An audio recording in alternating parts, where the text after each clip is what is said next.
Ngenmu nuai ti hi cái mà ni trăng hian TiLi trăng hian lâu si chua sak don ta chơi là i business à hian i enterprise à hian anh zat nghe kan chan veang in chan tur hi 21% share ka peng chu vợ chồng về cột bên dur dur mấy vợ chồng về chứ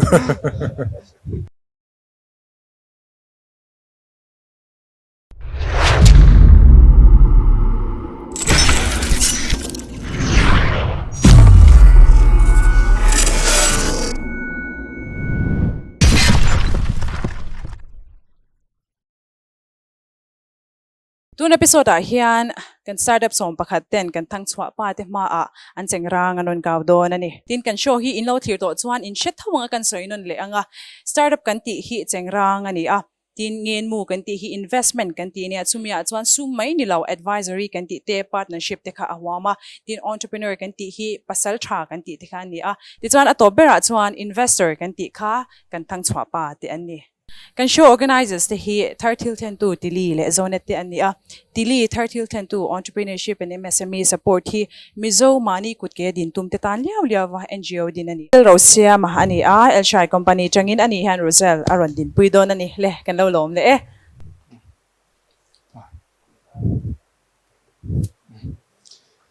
kan thang chu ba zaum tak tak te le mi lo thlir tu zong zong te in zavain L-Shai mengin chebe ka buk chawa heta hian L-Shai kan ti hian L-Shai ti na han mai ta kan brand name an ta chuanin engwangin nge Roselle hi kan siam chu angai kan tia engwangin nge kan mamo na chan kan ti chuan ama sapera chuan mi zote mai ni lo nam dang te thleng hian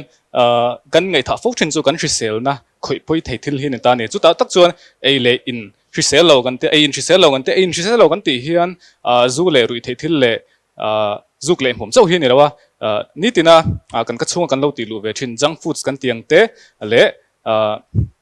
cold drinks kan tiang chi te le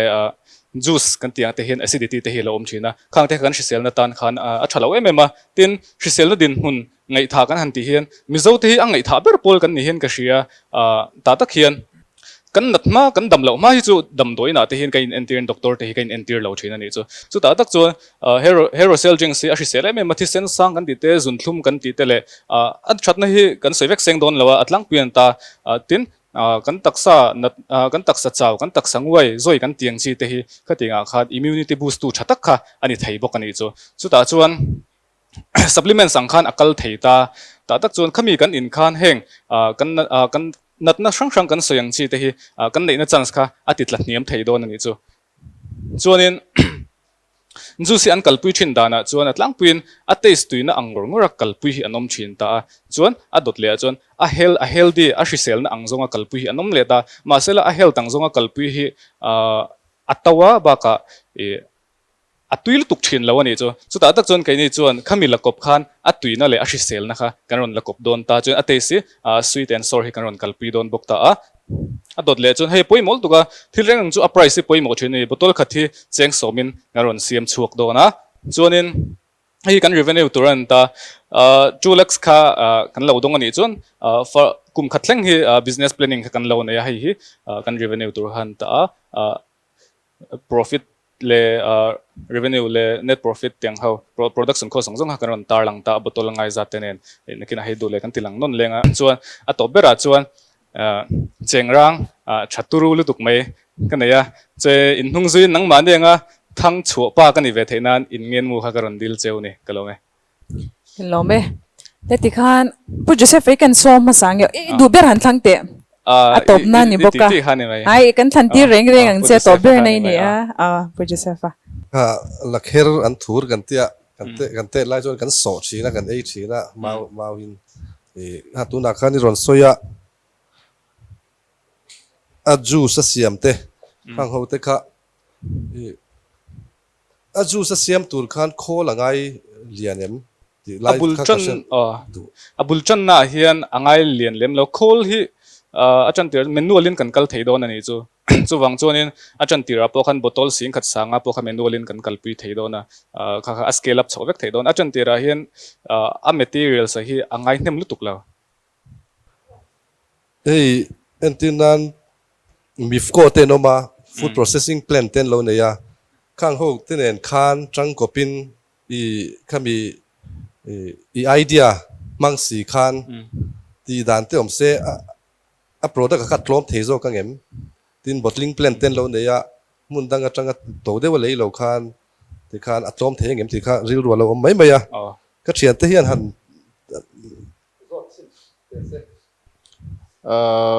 ค่ะไอเดียจุดครบไหมอะมาเสเนี่ยกันเราใส่โฟล์ที่นั่งอิน registration ที่เราในวางที่อุลังจวนอีอะไรอะปะ plus point อ๋อมังเอโอก็เตียอาจารย์จูเหตุไลน์เราดินชัวตัวที่จวนเป็นไงin ring talk ตะกะinvestor น่ารันเว invest ไม่งำนัตัวรังทิลคานอมเทเสจูดูทุสามอันนี้ก็ขนาดกินเจละปะอติเจลตัวตันปะเฮียปอยหมอกเขาพิงกระเสียจวน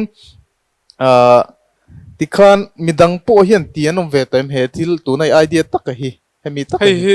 นี่อติมาสับเบอร์ตัวกันนี่โดนเนี่ยบอกกันเตียJuly ถาเท่าคัน Roselle Juice ค่ะอันเราตีนี่จ้ะมาเสร็จแล้ว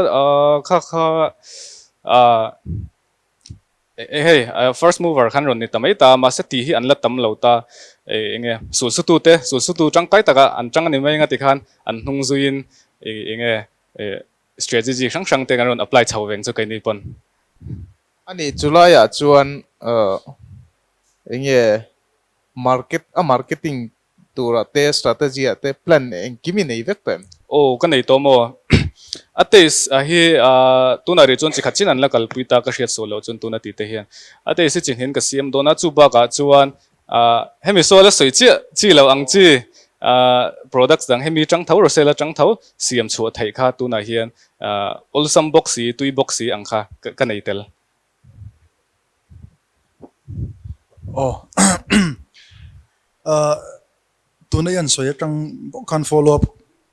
นะโจนักกันเนี่ยเราติดตัวอันอิติยาเพราะเก็บปุ่นเชียดกันเองก็เชียเราติดตัวอิติข้ากันเชียดเองอังไม่เทียเฮ้ย juice base juice เสียมชัวกันที่ยังจี juice base industry และ factoryเนี่ยฮีเวนัวตามิโซรัมช่วงอาเฮียนตาจนentry barrier กันที่ค่ะฮันที่เวไม่เทียลายค่ะentry barrier ค่ะสร้างเรานี่จูมีเห็นอันนั้นที่เวไม่เท่ชินะอันทุรจังเสียมันนี่มั้งmango juiceนี่มั้งอันนั้นที่เวไม่เท่ชินะขลายกันfield ตะค่ะเกมค่ะ player ดังอินเขลปุยตะขันตำลุตุกตัวนี่จูเอ็งทิ้งเงขลายกันอินดินจันังที่ก็เสียจากะดินให้ตัวน้าเห็นมิโซรัมดุงเลวังเห็น dragon fruit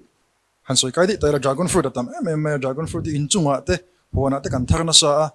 อาเฮลินกันไอ้ตั้งปุยตาเฮลัมปังอ่ะเดิน in expand ที่อวันจากผม dragon fruit ลัมปังอ่ะ juice มั้งก็ที่ product siam ค่ะอันล้อมลวินก็เสีย in branch out ตาฮัน in เงี้ยนี่ try ดาร์ตุมนัดเดียวมันเงี้ยอันทุรงกันอีเบ็ดตัดโดนมั้ยอีโมสวยเลยสวยนู้อันทุรงก็ตาเห็นอีตีกระตุ้มแล้วว่าอีสวยยังคัน dragon fruit เตปอกค่ะฉันตัวไงตัวนั้นจุกเซ็งโตเท่ากับมาปนไอ้ตีให้มาหันหลักจีแต่จุกตุมตามาเสละมาสับเบอร์จนให้ตีโหลดลินพอดารู้ละทิลตีเนี่ยมันตุกจวนกันบุยไม่เมงตีกับลาวจวงจวนปกติโหลดลินนั่นหัว dragon fruit ตั้งจีแต่จุลังไอ้ตัวชุนซอมอัตานแต่หันกระดาษเดียวมาเสพเลนิ่งเดียวจุกกัลปีเดียวโตเท่าตัวนับปะ coal ตีมั้งเอ็มcoal ที่กันละไหนเรานังไม่ handmade เวกะโอ้เมนูละกัลข้านี่ริไม่ตัวนาริจวนอันนี้แหละจุดที่นังมากุดเทียมนายเสียมจวนเอ็งจัดเวลเงี้ยอิมาร์จินนี่ตั้งปุย4.26นี่จอก 4.26 4.25 เจ้าไม่ margin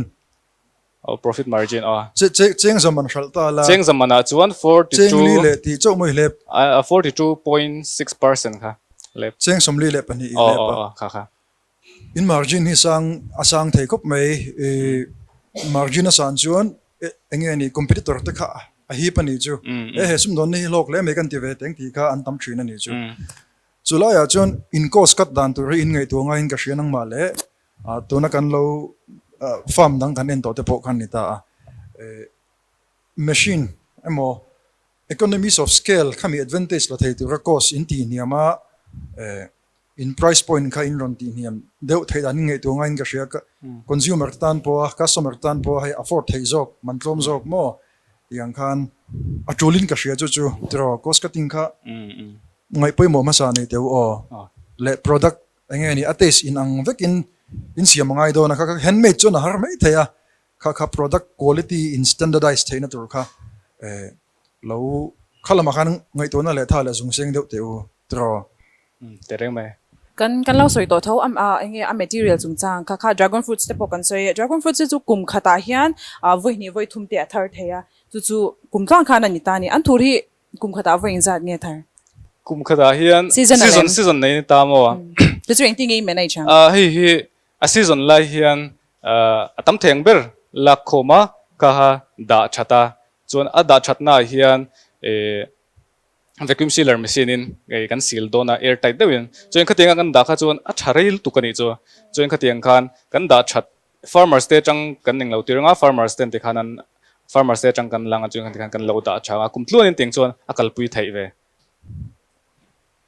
thil pakhat kan bele lo gonga I funding requirement a hian noi som panga itia ama sabera jon MSME registration hi udiam portal a han lo TiLi ta khan loan hi in scale up na in establish na in scale up na theng khan collateral free anti da kham ngai lo mo guarantor ngai lo anti ang chi ta khatiang kha noi som thing na lak thaya I funding mamo noi som panga noi som chu ka mudan tor kan shil ngal to potani chu chon atang Ngenmu nuai ti hi keima ni tang hian TiLi tang hian lo si chua sak don ta chela I business a hian I enterprise a hian engzat nge kan chan veang hei hi ngor kan display ve le shim shima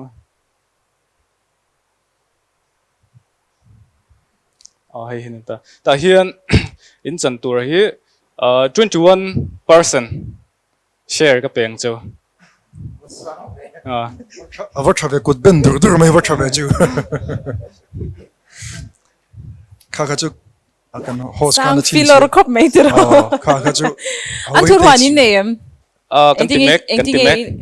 chu eng tia zaw nge a Ch&Ng zong te mo tu na hian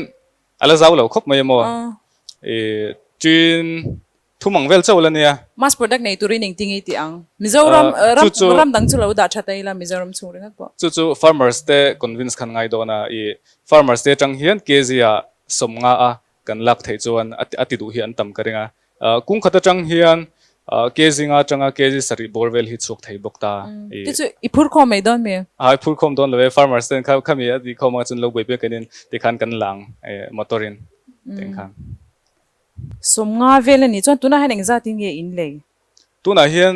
kan la lei chi alo mo masela somnga chon kan thei kan ring a thein ring em jury te achan chu le turin a seasonal ni lo tlata mo tuna hian a season hi November December thavela tanga in chan chawanga January February hi atlai hi omta February thleng omta noi ni hi donga a laklo hen a season ani lo ati theilo iti si ga jan a boy thak don ani a chan chu noi ni dong tur hian hei mitam takin ron picha chuwan chanin kan film khur le dona kala kha enjoy thei ti char thei tur kha ngai don sia lekan jury te atoplam nai doni la tero pani khat bel tu kanam chuan a thadon chuan ka hria ma se ka soi tong khan product quality standard thadeu enge ne quality sang deuh te nei tumla packaging thadeu te tin I marketing plan le marketing strategy zong khan I growth strategy zong te khan heta TiLi lam panga in mentor puma ka te po fela te po beron tamla business feasible lotlin pui thein in ka hria kalom tu chuan a top kan hnai do na nga tun than hi thum chunga en thak tur en pui turin ni do na chuta chuan an thar manangem hi aboi thlak te hlek do na raw materials lak na tur hi a dry te pok an lak me nga yang chu kum to pa khan kan en big thei don si lo che tero India marta hian lak tur hema ma set tau ve de hlek kamo kezia hian ajaya hi zan hi somnga za thum somnga te ni chawrup me lem zon tau de hleka kan show nei huni a season lo te iti ni season lai ta khani selang zon du thu sam chu ni ale engponi se iron pitch cha kan lo me ale ki pole